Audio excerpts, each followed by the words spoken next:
चला, हे 7 किलो 10-26 घेतले आणि त्याला 250 ग्रॅम मल्टीप्लाय घेतला आहे आणि ते आपण खताला कोटिंग करतोय, मिक्स करतोय.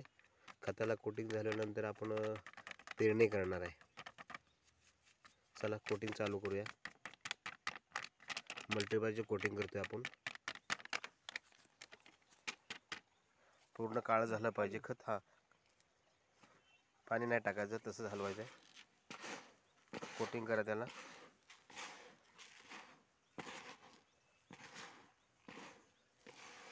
आपण आपल्या शेतावरती 5 गुंठ्यावरती डेमो घेतोय. मल्टीप्लायचा रिझल्ट काय आहे तो थोडासा आपल्याला अनुभवायचा आहे.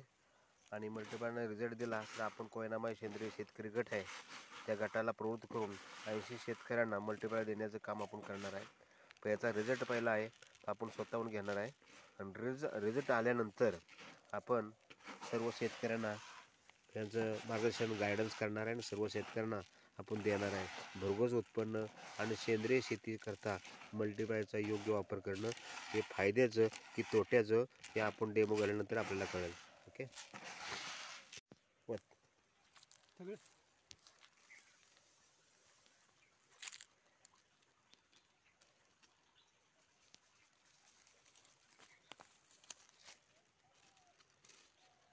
हॅलो का पिशवी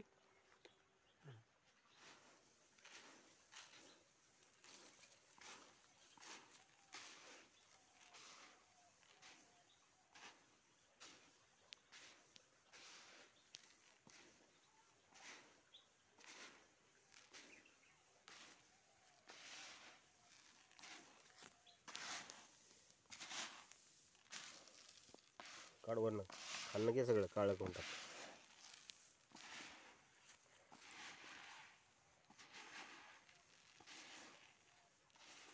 हे 7 किलो गव्हाचं बियाणं घेतलंय.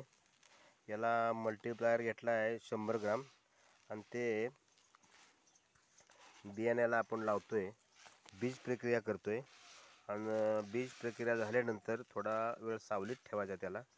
न खताचं सुद्धा तसंच करायचं आहे. खताला सुद्धा 7 किलो खताला 250 ग्राम मल्टीप्लायर लावायचं आहे. ते सुद्धा हातानं चोळून लावायचं आहे आणि ते चोळून झाल्यानंतर मग पेरणीला सुरुवात करायचं आहे.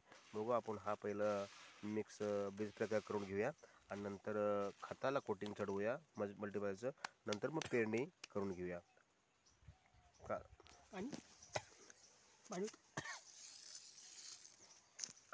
कालो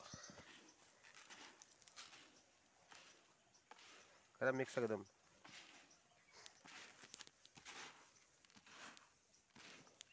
खाल्लं तळानं आलो मिक्स नाही झाला अजून.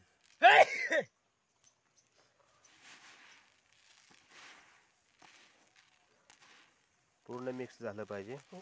मल्टीप्लाय सगळ्या गव्हाला लागला पाहिजे, असं सुकं नाही राहिलं पाहिजे. पूर्ण मल्टीप्लाय त्या सगळ्या गव्हाला दाण्याला लागला पाहिजे, तेव्हा बीज प्रक्रिया होऊन जाईल. पूर्ण हलव खालून, अजून कोरडं खाले.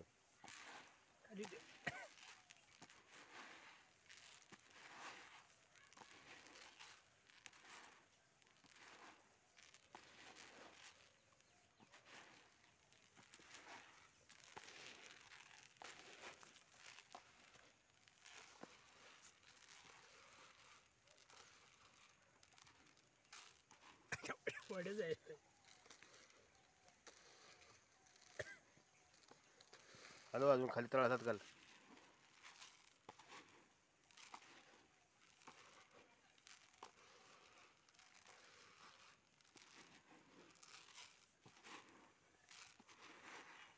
चला, सारखं करून ठेवा. ओके.